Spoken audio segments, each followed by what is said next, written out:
So hello friends, welcome to the magnified life. তো আজকে চলে এসেছি আরও একটা নতুন ভিডিও নিয়ে ডাব্লিউপি ক্যাপ 2026 কলেজ অ্যাডমিশনের বিষয়ে। ঠিক আছে, তো আজকের ভিডিওর মেইন বিষয় যেটা হচ্ছে সেটা হচ্ছে mop up round and mop up রাউন্ডের যে আপগ্রেডেশন, সেটাতে কারা কারা বেসিক্যালি অ্যাডমিশন নিতে পারবে, কারা পারবে না। ঠিক আছে, অ্যান্ড যারা মপ আপ বা মপ আপ আপগ্রেডেশনেও কোনো রকম কলেজ পায়নি বা পেলো না, তাদের জন্য কি করণীয়, তারা এবার কি করবে। তো স্ট্যান্ড অ্যালোন প্রসেসে যে কীভাবে যাবে, তারা কি মানে স্ট্যান্ড অ্যালোন প্রসেস কি আদেও এবছর হচ্ছে, তো সব আজকের ভিডিওতে আমি ডিসকাস করব। তো তার জন্য কিন্তু ভিডিওটা একদম লাস্ট অবধি দেখতে থাকবে, স্কিপ না করে। ঠিক আছে, তো লাস্ট অবধি দেখলে আশা করছি তোমাদের সবার কিন্তু সব ডাউট ক্লিয়ার হয়ে যাবে। যদিও স্ট্যান্ড অ্যালোন প্রসেসটা কি, এইখানে কীভাবে অ্যাডমিশন হবে সেটা তো আমি বলেইছি, বাট আজকে আমি মেইনলি বলবো যে মপ আপে বা মপ আপ আপগ্রেডেশনে কারা কলেজ অ্যাডমিশন নিতে পারবে না, বা তাদের ক্ষেত্রে তখন তারা কিভাবে স্ট্যান্ড অ্যালোনে অ্যাপ্লাই করবে। ঠিক আছে, তো চলো ভিডিওটা স্টার্ট করা যাক।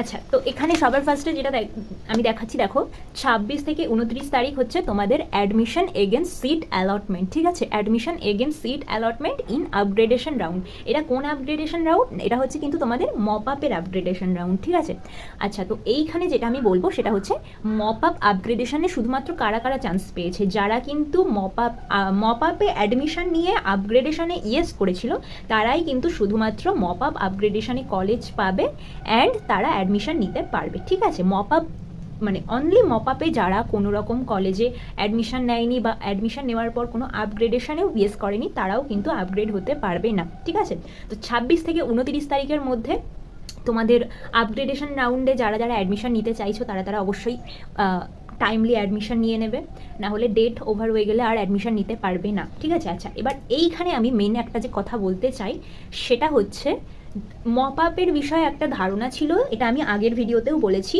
যে মপ আপে নাকি তারা অ্যাপ্লাই করতে পারবে না যারা ফার্স্ট ফেজের আপগ্রেডেশনে কলেজে ভর্তি হয়ে গেছিলো, মানে অ্যাডমিশন নিয়েছে, তারা যদি অ্যাডমিশন না ক্যান্সেল করে তাহলে নাকি তারা মপ আপে ভর্তি হতে পারবে না, অ্যাপ্লাই করতে পারবে না। তো এই কথাটা কিন্তু একদমই ভুল। তো এটার জন্য অনেকে কি হয়, মপ আপে হয়তো অনেকে মানে তাদের একটা ভালো কলেজ তাদের ইচ্ছা ছিল, সেটা হয়তো তারা ফার্স্ট রাউন্ডে পায়নি, তো মপ আপে দেখা গেল ডাব্লিউবি ক্যাপের পোর্টালে তাদের কিন্তু সেই কলেজটা হয়তো দেখা গেল অ্যালট হয়েছে, কিন্তু তারা যেহেতু জানে যে আমি তো অলরেডি একটা কলেজে অ্যাডমিশন নিয়েছি, তো আমি তো অ্যাডমিশন ক্যান্সেল করাইনি, তাহলে আমার হয়তো মপ আপে আমার মানে এখানেই আমার যে কলেজটা পেয়েছি এটাতেই পড়তে হবে, মপ আপে আমি যেতে পারবো না।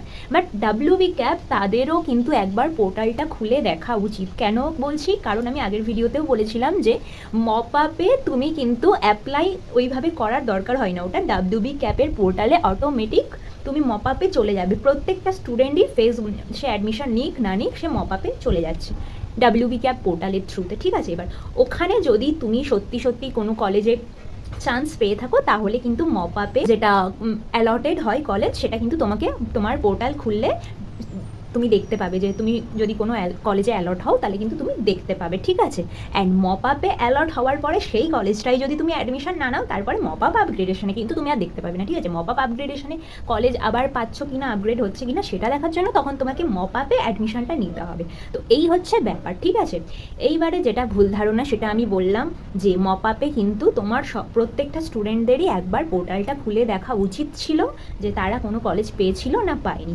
এইবারে যে অনেকে যেটা ভুল ধারণা সেটা কলেজ পাবো না বলে পোর্টাল খোলে না। তো এইবারে মেন যেটা এখানে আসল যেটা কথা সেটা হচ্ছে তুমি কলেজ অ্যালট তোমার হবে, কিন্তু যখন মপ আপে যে কলেজটা তুমি পেয়েছো সেই কলেজে ভর্তি হওয়ার সময় তখন কিন্তু তোমার ফেজ 1 বা ফেজ 1-এর আপগ্রেডের তুমি যে কলেজটা পেয়েছিলে, যে কলেজটাই অলরেডি পড়া শুরু করে দিয়েছিলে ক্লাস করা, তখন সেই কলেজের অ্যাডমিশনটা ক্যান্সেল করলে তখন মপ আপের এই কলেজে তুমি অ্যাডমিশন নিতে পারবে। তো এই হচ্ছে কথা। তাহলে মেন কথা হচ্ছে মপ আপে অ্যাপ্লাই করতে পারবে না অ্যাডমিশন ক্যান্সেল না করলে, ভীষণ রিস্ক, এরকম কিন্তু কোনো বিষয় না। ঠিক আছে, তুমি মপ আপে যদি কলেজ অ্যালট হয় অ্যান্ড তুমি যদি সেই কলেজে যেতে চাও, তাহলে সেই কলেজে অ্যাডমিশন নেওয়ার জন্য তখন শুধুমাত্র তোমার আগের কলেজের অ্যাডমিশনটা ক্যান্সেল করাতে হবে। ঠিক আছে, এই হচ্ছে বিষয়। এখানে কিন্তু তাহলে কোনো রকম রিস্ক কিচ্ছু না, রিস্ক আছে স্ট্যান্ড অ্যালোনে, যেটা আমি বলছি।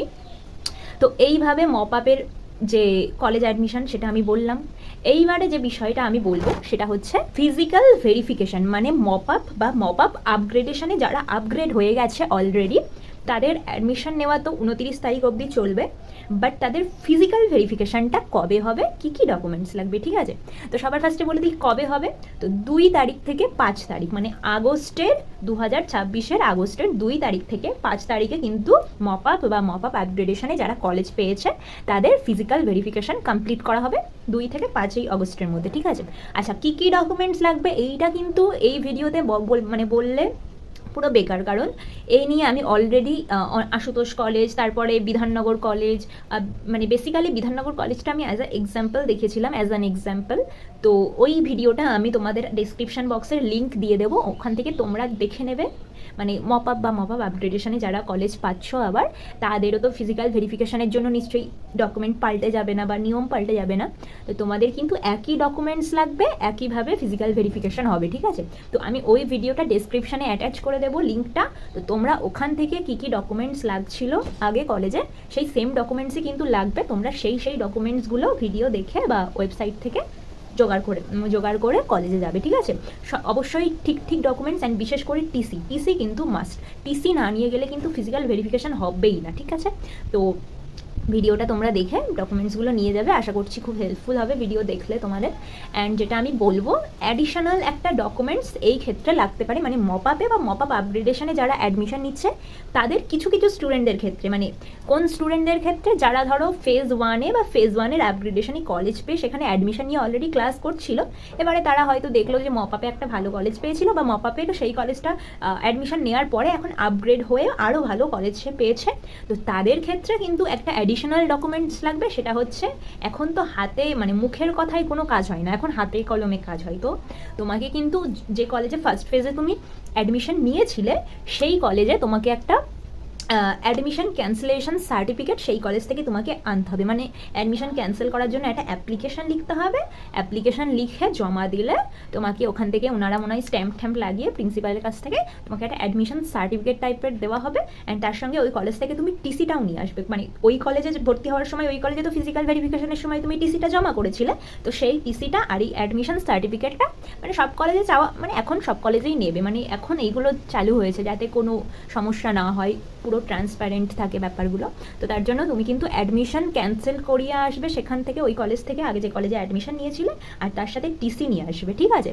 তো এই জিনিসটা হচ্ছে এই অ্যাডমিশন ক্যান্সেলের যে অ্যাপ্লিকেশনটা, মানে এই সার্টিফিকেটটা তোমার কিন্তু এক্সট্রা মপ আপ রাউন্ডে যারা আগেও কলেজে ভর্তি হয়েছিল তাদের ক্ষেত্রে কিন্তু লাগবে। একদম ফ্রেশ স্টুডেন্ট, একদম মপ আপে গিয়েই তারা প্রথমবার ভর্তি হচ্ছে, তাদের জন্য কিন্তু এটা লাগবে না, ঠিক আছে? বোঝা গেল? তো এই হচ্ছে, তাহলে আমি বোঝাতে পারলাম ফিজিক্যাল ভেরিফিকেশান কবে হবে আর কি ডকুমেন্টস লাগবে। এইবারে আমি চলে আসি যে যারা মপ আপে বা মপ আপ আপগ্রেডেশনেও কোনো রকম কোনো কলেজে পেলো না, তাদের জন্য কি করণীয়। তো তাদের জন্য যেটা করণীয় সেটা হচ্ছে স্ট্যান্ড অ্যালোন প্রসেস, ঠিক আছে? তো স্ট্যান্ড অ্যালোন প্রসেস কীভাবে কী বলে, কীভাবে অ্যাপ্লাই করবে, কীভাবে ভর্তি হতে হবে, কবে থেকে ভর্তি শুরু, এই নিয়ে তো আমি অলরেডি ভিডিও বানিয়ে দিয়েছি, আমি ডেসক্রিপশানে লিঙ্ক দিয়ে দেবো, তোমরা ওখান থেকে প্লিজ দেখে নিও। আচ্ছা, ডেসক্রিপশান কীভাবে ওপেন করতে হয় এটা হয়তো অনেকে মানে জানে না, অনেকেই জানে, তাও কয়েকজন যদি থেকে থাকে ওটার জন্য আমি একটু বলে দিচ্ছি যে এই ভিডিওর নিচেই যেখানে দেখবে যে এত ভিউস এত লাইকস বলে আসছে, ওর পাশেই মোর বলে একটা অপশান থাকে ডট দিয়ে, ওখানে ক্লিক করলেই দেখবে একটা বেশ সব ভিডিও লিঙ্ক, তারপরে অনেক কিছু লেখা থাকে, ওটা খুলে যাবে, ঠিক আছে? ওইটাকেই কিন্তু ডেসক্রিপশান বলে, ঠিক আছে? তাহলে ওইখানেই কিন্তু ভিডিওর লিঙ্কগুলো আমি দেবো, ওখান থেকে তোমরা দেখে নিতে পারবে, ঠিক আছে? হ্যাঁ, তো এবারে মেন বিষয়ে আসি, কি বলছিলাম যে স্ট্যান্ড অ্যালোন প্রসেসটা এই নিয়ে তো আমি বললাম। এবারে যেটা বলছি যে স্ট্যান্ড অ্যালোন প্রসেসে অ্যাডমিশন নেওয়া কি রিস্ক হয়ে যাবে না সেফ হবে? তো দেখো, স্ট্যান্ড অ্যালোন প্রসেসে যারা, বিশেষ করে একটা সাবধান করে দিই, ধরো কেউ মপ আপে বা মপ আপে অ্যাডমিশন নেওয়ার পরে আপগ্রেডেশনে একটা কলেজ পেয়েছিল, বাট তাও সেই কলেজটা তার মন মতো হয়নি, তার যে ফার্স্ট প্রেফারেন্স, তার যে পছন্দের কলেজ, সে এই first phase second phase mop up মানে পাচ্ছেই না। তো সে ভাবছে না, আমি এখানে অ্যাডমিশন নেব না, আমি ওই কলেজের সিট ফাঁকা হলে তখনই ওই কলেজে স্ট্যান্ড অ্যালোনের মাধ্যমে অ্যাপ্লাই করব। তো দেখো, স্ট্যান্ড অ্যালোন প্রসেস কিন্তু যথেষ্ট একটা রিস্কি প্রসেস, ঠিক আছে? কারণ এটা কিন্তু ডিপেন্ড করে অনেকগুলো বিষয়ের ওপর, যে কত স্টুডেন্ট কলেজে মানে পড়ছে না, কতগুলো স্টুডেন্ট ছেড়ে দিচ্ছে কলেজ, অন্যান্য এক্সাম যেমন নিটের এক্সাম, দেন WBJEE, দেন জেন পাস, অনেক কিছু এক্সামের রেজাল্ট বেরিয়ে যাওয়ার পরে, যেমন ধরো নিটের যে রেজাল্টটা বেরিয়ে গেছে, এখন অনেকগুলো স্টুডেন্ট ভালো ভালো কলেজে যারা ভর্তি হয়েছিল রিনিটের জন্য তারা কিন্তু চলে যাবে, তো সেই ক্ষেত্রে সিট ফাঁকা হয়ে যাবে। তো এই বিষয়টা কিন্তু কতগুলো স্টুডেন্ট যাচ্ছে, কতগুলো সিট ফাঁকা থাকছে, তোমার GMR র্যাঙ্ক কত, মানে জেনারেল মেরিট র্যাঙ্ক, তোমার ক্যাটাগরি মেরিট র্যাঙ্ক কত, তুমি কতজন স্টুডেন্টদের পরে আছো, স্ট্যান্ড অ্যালোনে কতজন অ্যাপ্লাই করছে, ঠিক আছে, অনেক কিছুর উপরে কিন্তু তোমার স্ট্যান্ড অ্যালোন প্রসেসটা হয়। তো এই কারণেই আমি বলবো যে স্ট্যান্ড অ্যালোন প্রসেসটা কিন্তু একটা রিস্কি প্রসেস, ঠিক আছে, মানে তুমি যে 100% কলেজ পাবে তার কিন্তু গ্যারেন্টি নেই, কারণ কলেজে কতগুলো সিট ফাঁকা আছে, তুমি কতজন স্টুডেন্টদের পরে আছো র্যাঙ্ক অনুযায়ী, ঠিক আছে, অনেক কিছুর ওপরে ম্যাটার করবে। তো তুমি যদি মপ আপ বা মপ আপ আপগ্রেডেশনে কলেজ পেয়ে থাকো তাহলে এখনও টাইম আছে, তুমি অ্যাডমিশন নিয়ে সেই কলেজে আপাতত ভর্তি হয়ে যাও, পরে স্ট্যান্ড অ্যালোনে কী হলো না সেটা পরে দেখা যাবে, যেটা হবে সেটা ভালোই হবে, ঠিক আছে। তো এই হচ্ছে বিষয় আমি বলতে চাইছিলাম। তো আজকের ভিডিওটা মেইনলি আমি এই বিষয়েই করলাম, এই বিষয়েই ছিল। তো নেক্সট তোমাদের আমি বলেছিলাম যে কারোর যদি কোনো বিষয়ে জানার থাকে অবশ্যই কমেন্ট বক্স আছে, কমেন্ট বক্স তো তোমাদের জন্য মানে সবসময় তোমাদের জন্যই কমেন্ট বক্স, তো তোমাদের কারোর কোনো ডাউট থাকলে অবশ্যই আমাকে জিজ্ঞাসা করবে, আমি অবশ্যই রিপ্লাই করার চেষ্টা করব, আমি অবশ্যই যদি জানি ঠিকঠাকভাবে আমি 100% তোমাদের হেল্প করার চেষ্টা করব। তো নেক্সট ভিডিও দেখা যাক নেক্সট ভিডিওটা কি বিষয় আমি বলতে পারি তোমাদের। তো আজকের ভিডিওটা এই অবধি, দেখা হচ্ছে নেক্সট ভিডিওতে। আর ভিডিওটা যদি ভালো লাগে অবশ্যই কিন্তু একটা লাইক করে দেবে আর শেয়ার করে দেবে বন্ধুদের সাথে, ঠিক আছে, তাদেরও হেল্প হবে। অ্যান্ড অবশ্যই সাবস্ক্রাইব করে বেল আইকনটা কিন্তু প্রেস করবে, সাবস্ক্রাইব করে বেল আইকন প্রেস না করলে সাবস্ক্রাইব করার কিন্তু কোনো মানেই থাকলো না, তোমার কাছে কোনো নোটিফিকেশান আসবে না, ঠিক আছে। তো সাবস্ক্রাইব করে দেবে অ্যান্ড প্লিজ বেল আইকনটা প্রেস করে দিও, ঠিক আছে। তো টাটা।